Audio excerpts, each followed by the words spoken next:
እዚ ድምፂ ቤት ኢየሱስ ዓለም ለኻዊ ኣገልግሎት እዩ። ሰላም ኣምላኽ ምስ ኩልኹም ይኹን። ኣብ ቀረባን ርሑቕን ኮንኩም መደባትና ትካተሉ ዘለኹም ክቡራት ህዝቢ ኣምላኽ፣ እዚ ብቤት ኢየሱስ ዓለም ለኻዊ ኣገልግሎት እናተዳለወ ዝቐርበልኩም መንፈሳዊ ናይ ሬድዮ ፕሮግራም እዩ።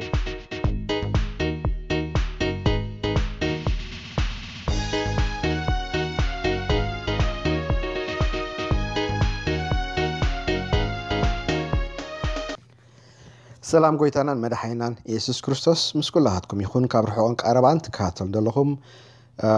ክቡራት ህዝቢ ኣምላኽ፣ ኣብዚ ተኸታታሊ ትምህርቲ ሒዝናዮ ዘለና ሎሚ እውን ጎይታ ከም ዝረዳኣና ካብቲ ዝሓለፈ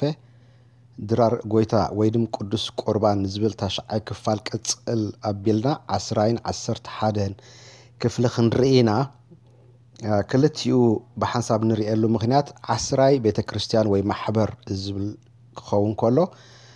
መበል 11 ክፋል ከዓኒ ኣባልነት ቤተክርስትያን እዩ ዝብል። ስለዚ ክልቲኡ ተተሓሓዘ ኣርእስቲ ስለ ዝኾነ ብሓደ ጌርና ክንርኢና ከም ጎይታ ከም ዝረዳኣና መጠን ኢየሱስ ክርስቶስ ጎይታ እዩ። ቤተክርስትያን ወይ ማሕበር እኩባት ሰባት ኣመንቲ ቤተክርስትያን እዮም። ክለብ ኣይኮነን፣ ሕብረተሰባዊ መሳርሒ እውን ኣይኮነን፣ ወይ ከዓ ብእንግሊዝኛ ሶሻል ኤጀንሲ ይብልዎ። ብእንግሊዝኛ ቸርች ዝብል ቃል ካብ ኪርቼ ዝብል ቃል ግሪክ ዝወፀ እዩ። ኩፒያግድ ንጎይታ ዝበፅሖ ትርጉም ኣለዎ። እዚ ከዓኒ ቢሎንጊን ቱ ዘ ሎርድ ማለት እዩ። ብግዜ ሓድሽ ኪዳን ኣዝያ ዝውትርቲ ቃል ዝነበረት ኤክለሲ እትብል ቃል እያ ነይራ። እዛ ቃል እዚኣ ንእኩባት ሰባት እያ ተመልክት። ኣብ ሓድሽ ኪዳን ከዓ ፋሒላ እንረኽባ ማቴዎስ ምዕራፍ 16:18 ከምኡውን ማቴዎስ ምዕራፍ 18:17 ክንርኢ ንኽእል ኢና። ኣብ ግዜ ብሉይን ሓድሽን ኪዳን እታ ቃል ኣብ ከተማ ንዋዕላ ዝእከቡላ ሰባት እያ እተመልክት። ከምዚ ዓይነት ዋዕላ ኣብ ዓመት ብዙሕ ይካየድ ነበረ። ስልጣኖም ውሱን እንተኾነ እውን ዝተወሰነ ነገር ድምፂ ከስምዑ ይኽእሉ ነይሮም። ስለዚ ኤክለሲ እኩባት ሰባት ተመልክት። ንኣብነት ኣብ ግብረ ሃዋርያት ምዕራፍ 19:32 ከምኡውን 39:41 ክንርኢ ንኽእል ኢና። ኣብ ብሉይ ኪዳን ክልተ ቃል ኣለዎ። እሱ ከዓ ብእንግሊሽ እንታይ ብል ጋሃል ወይ ከዓ ኤዳ። እታ ቀዳመይቲ ምናልባት ካብ ድምፂ ወይ ካብ ቮይስ ዝወፀት ቃል ትኸውን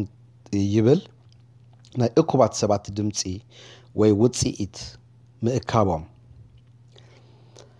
ሓደ ግዜ ምስ ሃይማኖታዊ ነገር ዝተተሓሓዘ። ንኣብነት ኣብ ዘዳግም ምዕራፍ 9:10 ከምኡውን ዘዳግም ምዕራፍ 10:4 ዘዳግም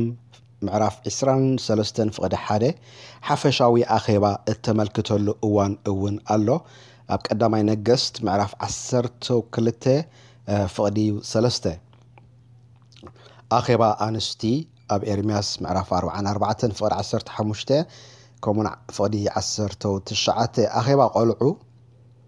ሕዝቅኤል 10 ምዕራፍ 1 ከምኡውን ነህምያ ምዕራፍ 8:2 ጭፍራ ዝምልከት ከዓ ኣብ ሕዝቅኤል ምዕራፍ 17:17 ሕዝቅኤል ምዕራፍ 27:27 ከምኡውን ሕዝቅኤል ምዕራፍ 32:22 እታ ካልአይቲ ቃል መብዛሕትኡ ኣብ መጽሓፍ ሕጊ ትርከብ። ካብ ፍርቂ ንላዕሊ ከዓ ኣብ መጽሓፍ ዘህልቁ ትርከብ። ብዛዕባ መራኸቢ ድንኳን ተመልክት። ኣብ ዘዳግም 12 ምዕራፍ 3 ንረኽባ ኣብ ዙርያ ቃል ሕጊ ምእካብ ተመልክት። ተኾነ ግን ክልቲአን ቃላት ይወራረሳየን። ኣብ መዝሙር ምዕራፍ 22:25-26 ዘህልቁ ምዕራፍ 10:7 ከምኡውን ዘህልቁ ምዕራፍ 10:4-5 ኣብ ሴፕቱጋይንት ጋሃል ኤክሌስ ኢሎም ተርጉሞማ። ኣብ ሓድሽ ኪዳን እውን ቸርች ዝብል ቃል ምስ ኤክሌስያ ዝብል ቃል እያ እተተሓሓዘት። ሃዋርያ ጳውሎስ እውን ብብዙሓት ተጠቂሙላ እዩ። ኣብ ከተማ ዝእከቡ ኣመንቲ ቀዳማይ ቆሮንጦስ ምዕራፍ 1 ፍቅዲ 2 ራእይ ምዕራፍ 1 ፍቅዲ 3 ግብረ ሐዋርያት ምዕራፍ 5 ፍቅዲ 11 ኣብ ገላትያ ምዕራፍ 1 ፍቅዲ 2 ግብረ ሐዋርያት ምዕራፍ 5 ፍቅዲ 1 ከምኡን ግብረ ሐዋርያት 11 ፍቅዲ 22 ኣብ ግብረ ሐዋርያት 13 ፍቅዲ 2 ግብረ ሐዋርያት ምዕራፍ 14 ፍቅዲ 23 ከምኡን ግብረ ሐዋርያት 15 ፍቅዲ 41 ከምኡን ተሰሎንቄ ምዕራፍ 1 ፍቅዲ 1 ክንረኽባ ንኽእል ኢና እዚ ኩሉ ጥቕስታት ኤክሌሲ እዩ ዘስምዕ ኣብ ከተማታት ጥራይ ዘይኮነ ከዓ ኣብ ግለ ሰባት ወይ ከዓኒ ኣብ ኣባይቲ ይእከቡ ነይሮም ኣብ ሮሜ 16:5 ቀዳማይ ቆሮንጦስ 16 ፍቅዲ 19 ቆሎሴ 4 ፍቅዲ 15 ኣብ ንእስ ዝበላ ከተማ ከም ኣብ ግብረ ሐዋርያት ክንረኽቦ ንኽእል ኢና ምዕራፍ 9:31 ቀዳማይ ቆሮንጦስ 16 ምዕራፍ 10 من ፍቅዲ 19 ቤተ ክርስቲያን ዓለም ለኸ ክንብል ከለና ዩኒቨርሳል ማለትና እዩ ኢንተርናሽናል ኣይኮነን ቤተ ክርስቲያን ዓለም ለኸን ኣብ ውሱን ቦታ ወይ ከዓ ሎካል ቸርች ብሎ ከም እትርከብ ክንርዳእ ይግባአና ማቴዎስ 16:8 ኤፌሶን 1 ካብ ፍቅዲ 22 ክሳብ 23 ከምኡን ኤፌሶን 3 ፍቅዲ 10 ዓለም ለኸ ከም ዝኾነት ካብዚ ዝስዕብ ጥቕስታት ክንርዳእ ንኽእል ቀዳማይ ቆሮንቶስ 10 ፍቅዲ 32 ከምኡን ቆሎሴ ምዕራፍ 1 18 ዕብራውያን 12:23 ቀዳማይ ቆሮንጦስ 11:22 ቀዳማይ ቆሮንጦስ 12:25 ዓለም ለኸ ትኹን እምበር ኣብ እተወሰነ ቦታ ከዓ እትርከብ መጽሓፍ ቅዱሳዊ ዝኾነ ምልክት ቤተክርስቲያን ብብዙሓት መገዲ መፈለጥታ ኣለዋ መጽሓፍ ቅዱስ ብብዙሕ እዩ ዝጠቕሳ ሐዋርያው ጳውሎስ እውን ከም ህዝቢ ኣምላኽ ወይ ከዓ ከም ኣካል ክርስቶስ ከም መቅደስ መንፈስ ቅዱስ ከም ስድራ ቤት ኣምላኽ ከም መርዓት ራእይ 22:17 ከም ህዝቢ ኣምላኽ ክንብል ከለና ካልኣይ ቆሮንጦስ 6:16 ኣሎ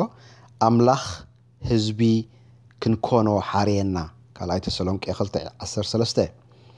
እስራኤል ህዝቢ ኣምላኽ ምዃኖም ኣብ ዘህልቁ 14:8 ዘዳግም 32:9 ትንቢት ኢሳያስ 62:4 ኤርምያስ 12:3 ክንረኽቦ ንኽእል ኢና ኣብኡ ይገልጸልና ማለት እዩ ከምኡ ድማ ኣህዛብ ህዝቢ ኣምላኽ ክኾኑ መፀዋዕታ ከም ዝበፅሓና ኣብ ሮሜ 9:24 ነንብብ ክርስቶስ ኣካሉ ነፍሱ ሃበ ኤፌሶን 5:25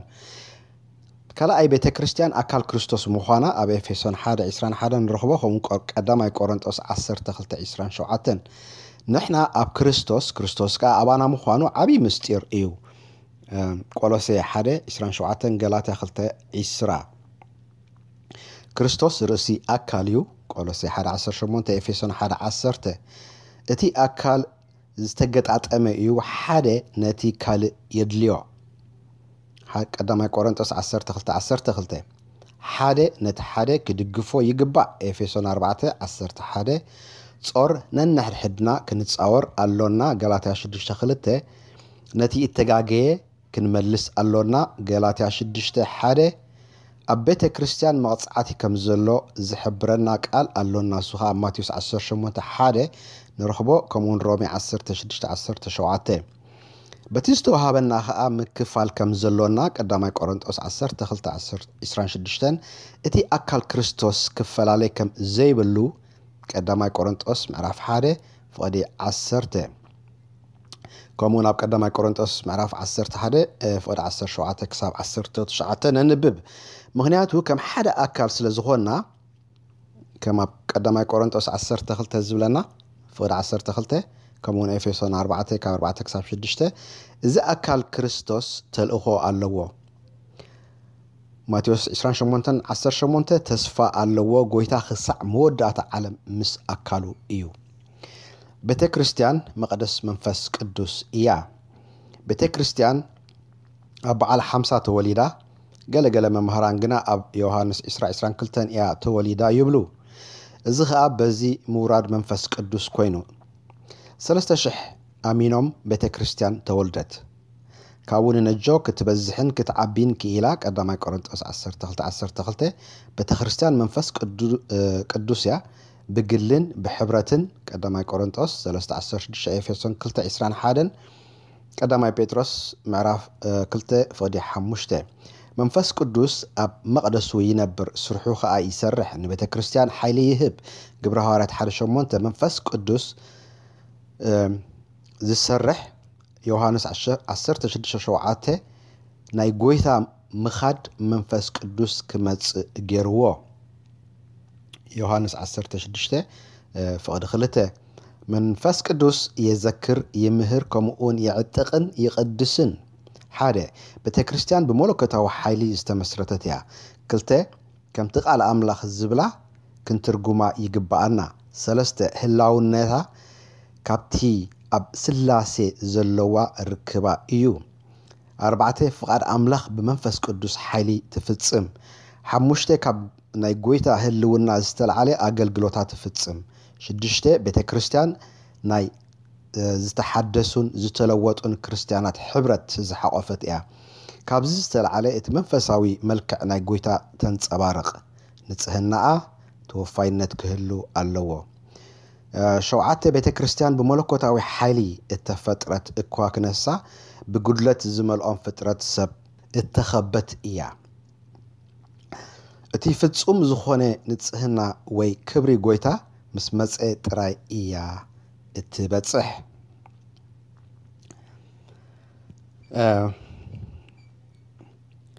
መበል 11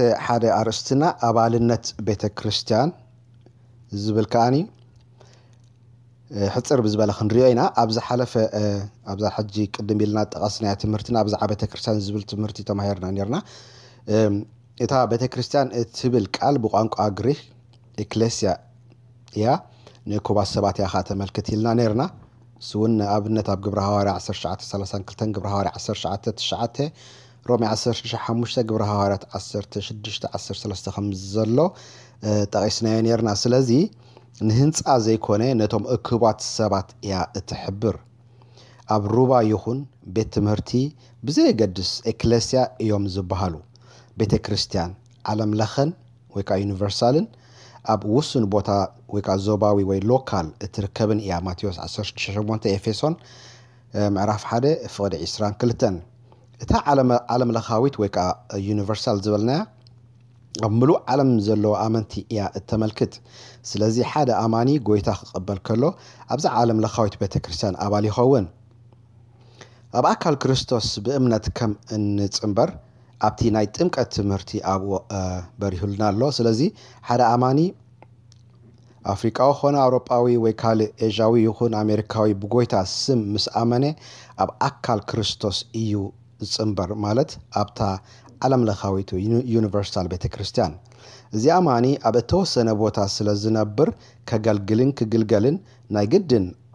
ኣብታ ዞባዊ ቤተ ክርስቲያን ወይ ሎካል ኣባል ክኸውን የድልዮ ኣብቲ ዝነብረሉ ቦታ ወይ ኣብታ ሎካል ቤተ ክርስቲያን ኣባል ክኸውን ናይ ግድን እዩ ዕቤት ዝመጽእ ሽዑ እዩ ኣብ ሓንቲ ዞባዊት ቤተ ክርስቲያን ምጽምባር ከዓ ብዙሕ ረብሓ ኣለዎ ቃል ኣምላኽ ካብ 1-2 ምዃን ይሓይሽ ይብለና ከምኡ ድማ እንሆ ኣሕዋት ሓቢሮም ክነብሩስ ክንደይ ሰናይ ክንደይ ጥዑምን እዩ መዝሙር 1:33 ዝብል ቃል ኣምላኽ ኣሎ ስለዚ ሓደ ኣማኒ ንጎይታና መድሓኒና ኢየሱስ ክርስቶስ ከም ናይ ግሊ መድሓኒ ገይሩ ዝተቐበለ ናይ ግድን ኣብ ሓንቲ ደባዊት ቤተ ክርስቲያን ወይ ሎካል ተንጸምቢሩ እቲ ጎይታ ዝሃቦ ጸጋ ከሽርፍ ይግብኦ ከምኡ እውን ካብ ኣሕዋቱ ዝቕበሎ ነገር ክረክብ ይግብኦ ዕቤት እዩ ዝመጽእ እግዚአብሔር ኣምላኽ ንቤተ ክርስቲያን ሓይሊ ክህልዋ መታን ዝተፈላለየ ውህበት ጸጋ ሂብዋ ስርዓት ደንብን ክሕልዋን ዝተፈላለዩ መራሕቲ ሂብዋ ኣብ ኤፌሶን ምዕራፍ 4 ፍቕዲ 12 ክሳብ 13 ክንሪኦ ንኽእል ኢና ስለዚ ኣባል ናይ ሓንቲ ውስንቲ ቤተክርስትያን ምዃን ጥቕሙ ኣዝዩ ብዙሕ ስለ ዝኾነ ኩሉ ግዜ ኣባል ኮይና ኣብታ ዘለናያ ቤተክርስትያን ተጊህና ክንዓይን ክንእዘዝን ከምቲ መንፈስ ቅዱስ ዝሃበና ጸጋ ብመንፈስ ቅዱስ ተመሪሕና ከነገልግልን ናይ ኩሉ ክርስቲያን ሓላፍነት እዩ ናይ ሎሚ ትምህርትና ኣብዚኣ ጠጠው ከናበሊና ኣብዚ መጽእ ክፍሊ 12 ክንሪና እሱ ኸኣኒ መጽሓፍ ቅዱስ ዝብል ኣርእስቲ ክኸውን እዩ ክሳብ ሽዑ ብሰላም ጽንሑ ጎይታ ኢየሱስ ይዕዚዙ ይባርኽኩም ንዝኾነ ሕቶ ወይ ከኣኒ ርእይቶ ወይ ደገፍ ዝኣመሳሰለ ኣብ ዝህልወኩም እዋን ኩሉ ግዜ ኣብ www.betyesus.com ኣቲኹም ክትጽሕፉልና ትኽእሉ ኢኹም www.betyesus.com ኣቲኹም ኣብ ዝኾነ ግዜ ክትጽሕፉልና ትኽእሉ ኢኹም ተባረኹ